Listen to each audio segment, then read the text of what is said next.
நேயர்கள் அனைவரையும் நான் வரவேற்கின்றேன். மத்திய கிழக்கில் இப்பொழுது Iran, Hamas, Hezbollah, Israel, Houthi, ஏனைய அரபுகள், அமெரிக்கா, பலஸ்தீனத்தினுடைய போருடைய தற்போதைய நிலை என்ன? தற்போது இன்றைக்கு நான் இப்பொழுது அமர்ந்திருக்கக்கூடிய 12 மணிக்குள் காலை இன்றை சனிக்கிழமை 15ஆம் தேதி அனைவரையும் வெளியேற்றப்பட வேண்டும், இல்லை ஏன் தாக்குதலை தொடருவோம். அந்த தாக்குதலுக்கு இப்பொழுது நான் அமர்ந்திருக்கிற இந்த வேளையில் சாத்தியமில்லை. ஆனாலும் மேகங்கள் கருப்பாக இருக்கிறது. மோசமான ஒரு சூழ்நிலையில் அமெரிக்காவினுடைய செயல்பாடுகளையும் இஸ்ரேலுடைய செயல்பாடுகளையும் அரபுகள் மிரட்டப்படுவதையும் நாம் பார்க்க போகிறோம்.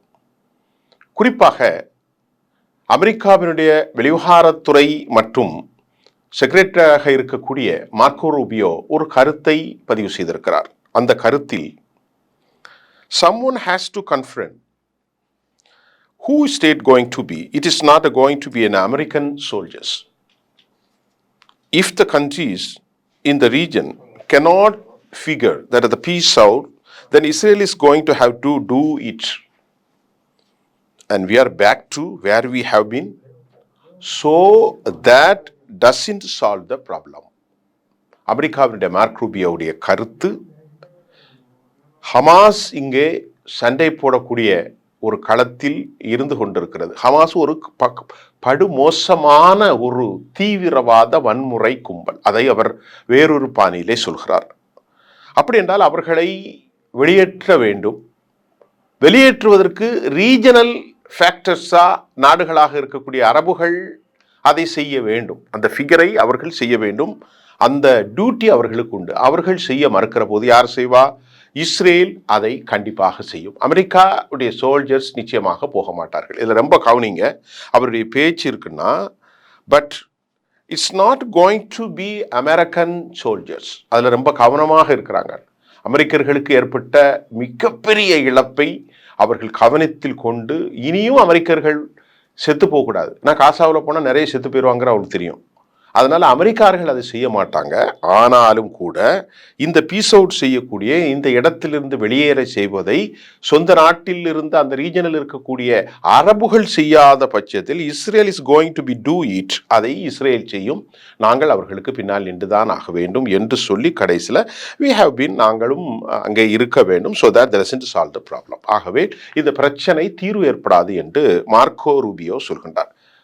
மக்களை படுகொலை செய்கின்ற விவகாரங்கள் எல்லாம் அவர் பேசவில்லை. ஹமாஸ் ஒரு தீவிரவாத இயக்கம், ஹமாஸ் மோசமான இயக்கம், ஹமாஸ் பலஸ்தீனத்தில் இருக்கிறது.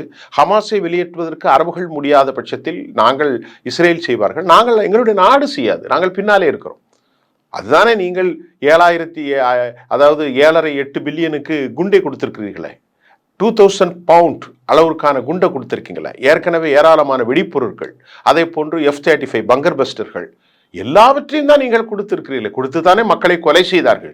அமெரிக்கா இன்று நிறுத்திவிட்டால் போர் முடிந்துவிடும். நீங்கள் தான் சூத்திரதாரி. அதைத்தான் மார்க்கோ ரூபியோ சொல்றார். இது ஒரு ப்ரொலாங்டு வாராக, நீண்டகால ஒரு போராக, நீடித்த போராக மாறிவிடும். ஹமாஸ் வெளியே ஏறியே ஆக வேண்டும். ரீஜனல் பவர் ஆக்ட் பண்ணணும். ரீஜனல்ஸ் பவர் யாரும் ஆக்ட் பண்ணாத நேரத்தில் இஸ்ரேல் அதை செய்யும். இஸ்ரேல் அதை செய்கின்ற போது நாங்கள் சோல்ஜர்ஸ் போகாட்டாலும் நாங்கள் பின்னால் நின்று ஆக வேண்டும் என்று ஒரு அரப் ரேடியோ ஷோவில் இன்டர்வியூவில் மார்க்கோ ரூபியோ அமெரிக்காவில் இருந்து தன் நிலைப்பாட்டை தெளிவுபடுத்தியிருக்கிறார். அமெரிக்கா எப்பொழுதும் திருந்த போவதில்லை. அவர்கள் தாக்குதல் மனப்பான்மை, போர் மனப்பான்மையிலே தான் இருப்பார்கள். இதற்கிடையில் அமெரிக்கா எகிப்துக்கு மிக கடும் மிரட்டலை விட்டிருக்கிறது. அப்துல் ஃபத்தா சிசிக்கு அவர் என்ன சொல்லியிருக்கிறார்? நீங்கள் வர வேண்டும். அவர் போக மறுக்கிறார். பிப்ரவரி 27ஆம் தேதி அரபு கூட்டமைப்புகளுடைய மாநாடு கெய்ரோவில் நடக்கிறது. இராணுவ உதவியும் கிடைக்காது என்று சொல்லக்கூடிய ட்ரம்ப் கெய்ரோவில் இருக்கும் இராணுவ பிரிகேடியர்களுக்கும் தலைமைகளுக்கும் தூண்டுதல் விட்டிருக்கிறார்கள். அங்கே ஒரு பெரும் இராணுவ புரட்சியை கொண்டு முர்சி ஆட்சியை கவனித்து சோழி முடித்தது போன்று அப்துல் ஃபத்தா சிசியை கொண்டு வந்தவர்கள் அமெரிக்காவுடைய ஃபேக்டர்ஸ். இப்போ அமெரிக்காவுக்கு அவர் அடிபணிய மறுக்கின்ற போது அவரை காலி செய்து மீண்டும் எகிப்தில் ஒரு இராணுவ புரட்சியை உருவாக்குவதற்கு அமெரிக்கா முயல்கிறது என்ற தகவல்களும், எப்படி சிசி சரண்டர் அடையாத பட்சத்தில், சிசி என்ன சொல்கிறார்?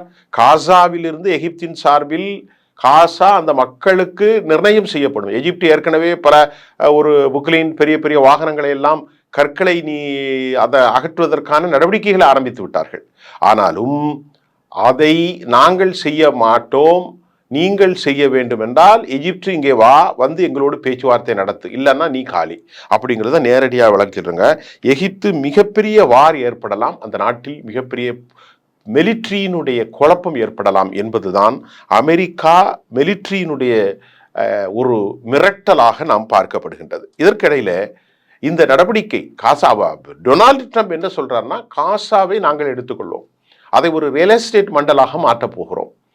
காசாவில் பல்லாயிரம் ஆண்டுகள் ஆட்சி செய்தெல்லாம் கவலை இல்லை, ட்ரம்ப் ஆகி எனக்கு ரைட் இருக்கு, நான் உன்னுடைய மக்களை வெளியேற்றி அதை நான் ஒரு மிகப்பெரிய ஜோனாக ரியல் எஸ்டேட் ஹப்பாக துபாயை போன்று சிங்கப்பூரை போன்று மாற்றப் போகிறேன். நீங்கள்லாம் வெளியேறி மலேசியா கொஞ்சம் போங்கோ, இந்தோனேஷியா கொஞ்சம் போங்க. நான் ஏற்கனவே சொல்லியிருந்தேன், அதே போன்று காசாவிலிருந்து ஈஜிப்டுக்கும் ஜொர்டானுக்கும் செல்லுங்கள். அதை எதிர்த்தா உங்களை காலி செஞ்சிருவேன், உங்கள் நாட்டில் குழப்பத்தை ஏற்படுத்துவேன். அதே போல் 51வது ஸ்டேட்டாக கனடாவை எடுப்பேன், கிரீன்லாந்து எடுப்பேன், மெக்சிகோவுடைய பனாமா கால்வாயை நான் என்ன பண்ண போகிறேன், அதாவது பனாமா கால்வாயை வந்து யூஎஸ்னுடைய கால்வாயாக உருமாற்றம் செய்ய போகிறேன். எல்லாவற்றையும் கூப்பிட்டு நான் மிரட்டுவேன். பைத்தியக்காரத்தனமான ஒரு தலைவனாக அது அமெரிக்காவினுடைய போக்கு இப்போது காணப்படுகிறது. எகிப்து மிரட்டப்பட்டிருக்கிறது. அரபுகளை தாண்டி யூரோப்பியனில் பிரான்ஸ் கடும் எதிர்ப்பு தெரிவித்திருக்கிறது. ஏனென்றால் பிரான்சினுடைய மிகப்பெரிய இராணுவ தளம் ஜொர்டானில் தான் இருக்கிறது. ஆக ஜோர்டானுக்கு பலஸ்தீனியர்களை கொண்டு வைப்பதை ஒருபோதும் பிரான்ஸ் விரும்பாது. லெபனானிலும் அவர்களுடைய கைகாரியங்கள் இருக்கின்றது. ஆகவே பிரான்ஸ் எதிர்க்கிறது, ஒரு அநியாயமான திட்டம். யூகே எதிர்க்கிறது, ஜெர்மன் எதிர்க்கிறது, ஆஸ்திரேலியா எதிர்க்கிறது, அரபுகள் எதிர்க்கிறார்கள், சர்வதேச நாடுகள் எல்லாம் எதிர்க்கின்றது. ஆனாலும் நான் சொன்னதை செய்வேன் என்று புத்தி மழுங்கிய நிலையில் அமெரிக்காவுடைய பிரசிடென்டுடைய நடவடிக்கை இப்பொழுது எகிப்துக்கு மிரட்டிருக்கிறது. ஆனாலும் நல்லா கவனிங்கோ, அமெரிக்காவுடைய சோல்ஜர்ஸ் அங்கு செல்ல மாட்டார்கள். It is not going to be American soldiers. யாரு? மைக்ரோ ரூபியோ சொல்றார், அமெரிக்கன் சோல்ஜர்ஸ் அங்கே செல்ல மாட்டார்கள். If the countries in the region cannot figure that peace out, regional வாரை செய்யக்கூடிய அவர்கள் பீஸ் அவுட் செய்யவில்லை என்றால் நாங்கள் செய்து தானே ஆக வேண்டும், நாங்கள் காலி செய்து தானே ஆக வேண்டும் என்று ஒரு அரக்கத்தனமான போர்க்குணத்தில் அமெரிக்கா பேசி கொண்டிருக்கிறது. இதற்கு இடையிலே ஏமன் மிக தயாராக இருக்கிறார்கள். அதற்கு முன்பு ஏமன் அவர்களுடைய பிராக்சி ஈரானில் இருந்து மசூத் பெசஸ்கியான் என்ன சொல்கிறார் என்ற கருத்தை நாம் பார்ப்போம். மசூத் பெசஸ்கியான் சொல்கிறார், முடிவுகளை மோசமாக எடுத்து எங்களை தாக்க ஆரம்பித்தார். ஈரானுடைய தலைவர் சுப்ரீம் தலைவர் அயதுல்லா கோமினியை தாண்டி சொல்கிறார், முடிவுகள் என்பது மசூத் பெசஸ்கியானுடைய கருத்து, நாங்கள் எடுக்கின்ற முடிவு எங்களை நீங்கள் தாக்கினால், எங்களுடைய அணு உலைகளை தாக்கினால் நாங்கள் எந்த எல்லைக்கும் செல்வோம், தாக்கப்பட்ட அணு உலைகளை மீண்டும் கட்டமைக்கக்கூடிய அனைத்து ஆற்றலும் எங்களுக்கு இருக்கிறது, அதனால பைத்தியக்காரத்தனமாக எங்களிடத்திலே பண்ண வேண்டாம் என்று எச்சரிக்கை செய்கிறார் ஈரானுடைய president Masoud Pezeshkian. Donald Trump சொல்றாரு, நாங்கள் ஈரானை தாக்குவதன் நோக்கம் அல்ல, இஸ்ரேல் தாக்குகின்ற போது அவர்களுக்கு நாங்கள் வழிகாட்டி ஆக வேண்டும் என்று நம்புகின்றோம், உயிர் பலி இல்லாமல் இருக்க வேண்டும் என்று நம்புகின்றோம் என்று மிரட்டல் விடுகிறார்கள். இந்த மிரட்டல் எல்லாம் ஈரானில் நடக்காது என்பதுதான் சர்வதேச விவகாரமாகும். அலி கோமினி அவர்களுடைய ஸ்டேட்மெண்ட் ஆகும், இன்றைக்கு மசூத் பெசஸ்கியானுடைய ஸ்டேட்மெண்ட் ஆகும் இருக்கின்றது.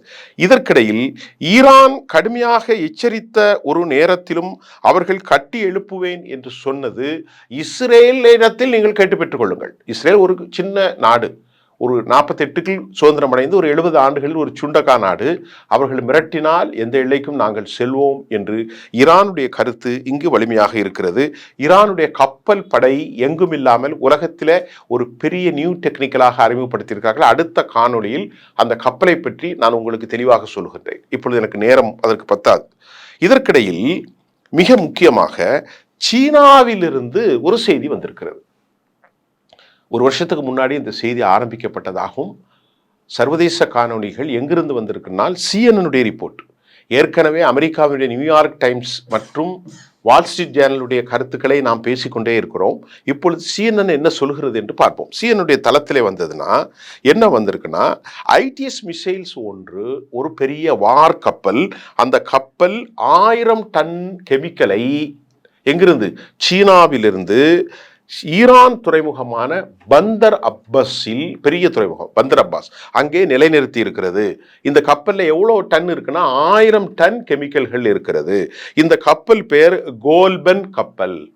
சீனாவிலிருந்து இந்த கோல்பன் கப்பல் 1000 டன் கெமிக்கலை இறங்கி கொண்டு ஈரானுடைய பந்தர் அப்பாஸில் நிலைநிறுத்தப்பட்டிருக்கிறது. இந்த கப்பல் பெயர் இதுல என்ன வைத்திருக்குன்னா சோடியம் பெர்குளோரைட். இந்த சோடியம் பெர்குளோரைட் என்ன? இது கீ காம்பனன்ட். இந்த sodium perchlorate it's a key component in missile propulsion. ரொம்ப முக்கியம். மிசைல் ப்ரொபல்ஷனுக்கு ரொம்ப முக்கியமான சோடியம் பெர்குளோரைட்டை 1000 டன்கள் வந்திருக்கிறது. இந்த சோடியம் பெர்குளோரைட்டை கேபர் செகான் 200 ஹஜ் கசம் என்கின்ற மிசைல்களில் அவர்கள் பயன்படுத்தப்பட போவதாகவும் பெரும் அச்சுறுத்தல் அமெரிக்கா இஸ்ரேலுக்கு இருக்கின்றது. ஈரான் இதை யார் கொண்டு வந்தா அப்படின்னு அடுத்த ஆய்வுல ஒருவேளை CNN தெரிவிக்கிறது, இது சீனாவுக்கு தெரியுமா அப்படிங்கிற கருத்தையும் CNN தனது செய்தியிலே சொல்லியிருக்கிறது. ஈரானுடைய செல்ஃப் சஃபிஷியன்சி ஜிஹாத் ஆர்கனைசேஷன் பர்ச்சேஸ் செய்வதற்கும் வாய்ப்பு இருந்திருக்கிறது. ஏராளமான குழுக்கள் இருக்கிறார்கள். ஹிஸ்புல்லா இருக்கிறார்கள், ஹமாஸ் இருக்கிறார்கள், ஹூதிகள் இருக்கிறார்கள், இஸ்லாமிக் ரெசிஸ்டன்ட் ஃபோர்ஸ் இருக்கிறார்கள், ஏராளமான இஸ்லாமிய குறிப்புகள் இருக்கிறார்கள், ஜிஹாதிகள், முஜாஹிதீன்கள். இவர்கள் ஒருவேளை ஈரானுடைய செல்ஃப் சஃபிஷியன்சி ஜிஹாதி ஆர்கனைசேஷன்கள் இதை பர்ச்சேஸ் செய்திருக்கலாம். எந்த பர்ச்சேஸ் செய்தாலும் ஈரானுக்கு தெரியாமல் எப்படி பர்ச்சேஸ் செய்ய முடியும்? ஆக ஈரான் தான் அதை செய்திருக்கிறது. ஈரான் வார் ஹெட்டில், இந்த மிசைலுடைய வார் ஹெட்டில் அணு ஆயுதங்களை வைத்து தாக்குவதற்கு அதிக வாய்ப்பு இருக்கிறது. இப்போ அவர்களுக்கு ஒரு பயம் வந்திருக்கிறது. அடித்தால் நாங்கள் உங்களை காலி செய்வோம் என்று அறிவித்திருக்கிறார்கள். இப்பொழுது அவர்கள் சவுத் கொரியாவுக்கு ஏன் பயப்படுறாங்க?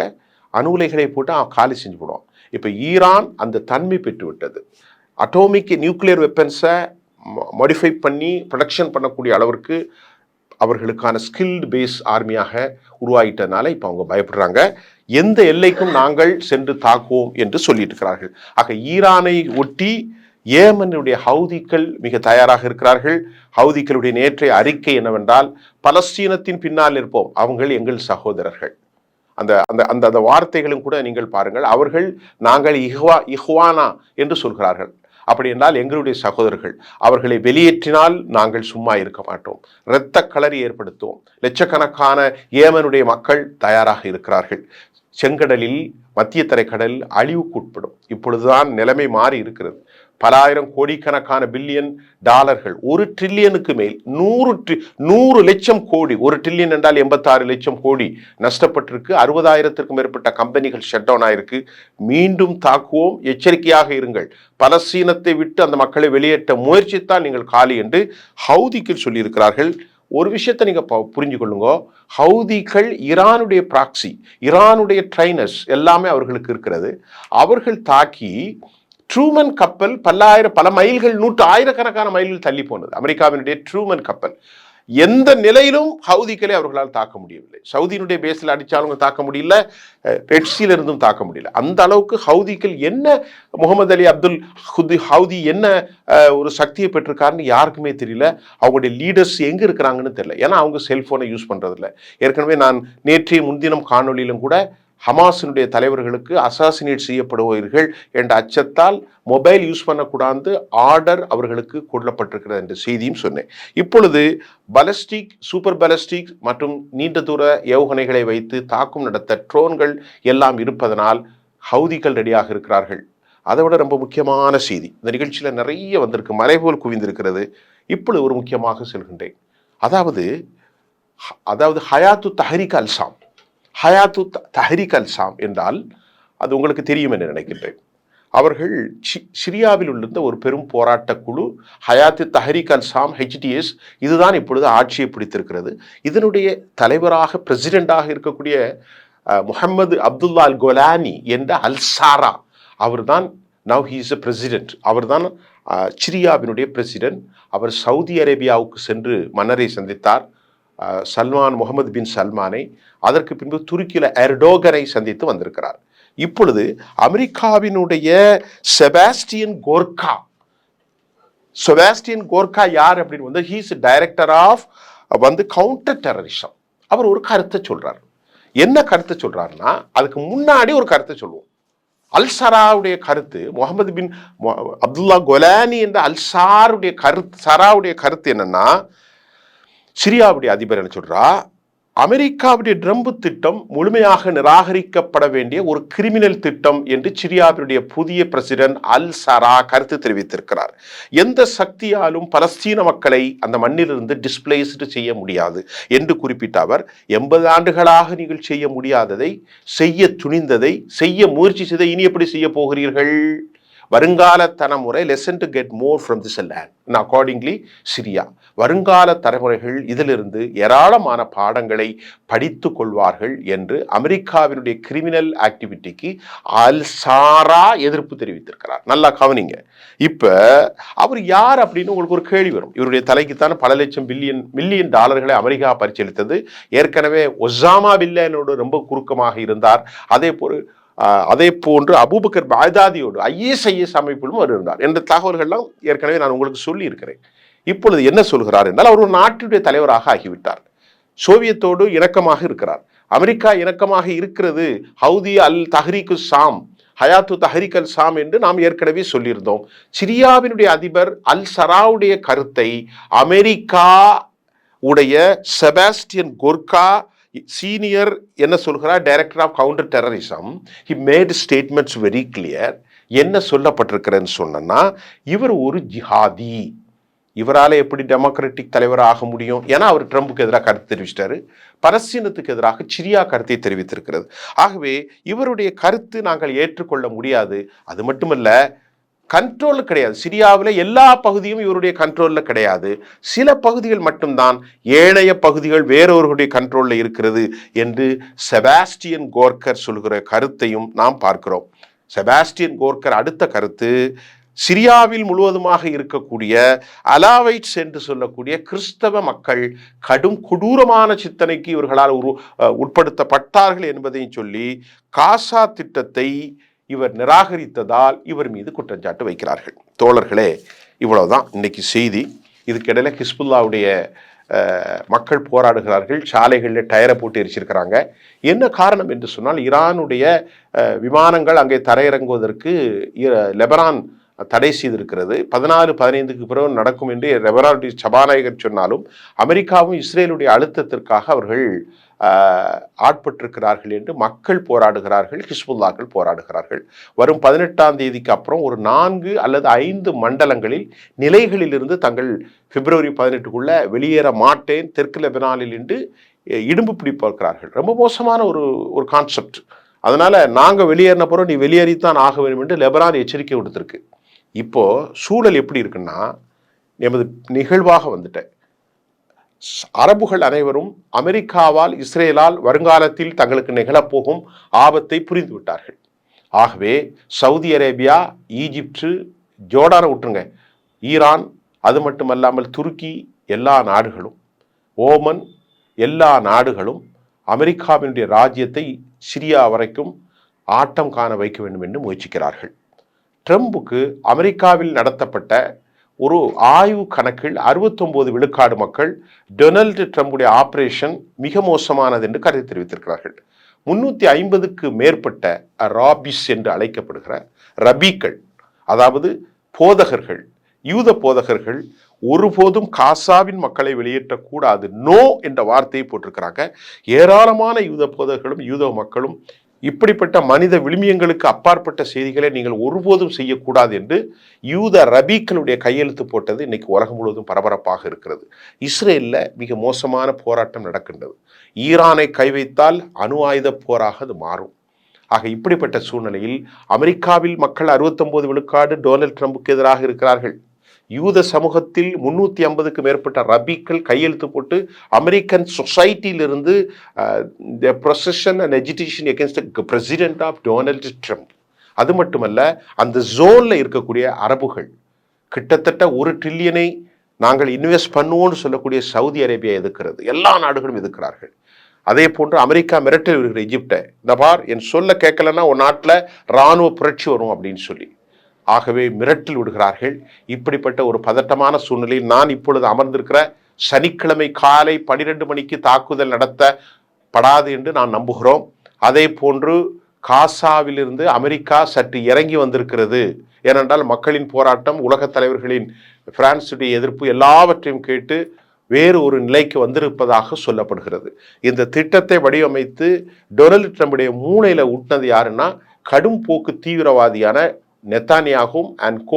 நெத்தன்யாகும் வலதுசாரித்தான் தான். அதனால தான் இந்த போக்கு நடந்திருக்கிறது.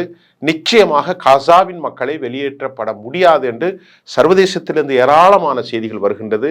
மண்ணின் மக்களுக்கே அந்த நிலம் கொடுக்கப்பட வேண்டும், நிச்சயமாக மாறும் என்று பலர் சொல்லிக் கொண்டிருக்கிற செய்தியில் நான் சர்வதேசத்தில் சிரியாவுடைய செய்தியும், ஹிஸ்புல்லாவுடைய செய்தியும், ஈரானுடைய செய்தியும், சைனாவுடைய செய்தியையும், அதே போன்று சர்வதேச விவகாரங்களை எல்லாம் நான் உங்களோடு பகிர்ந்து கொண்டிருக்கிறேன். மீண்டும் நாளை மறுநாள் பல புதிய செய்திகளோடு மீண்டும் உங்களை சந்திக்கின்றேன். நன்றி.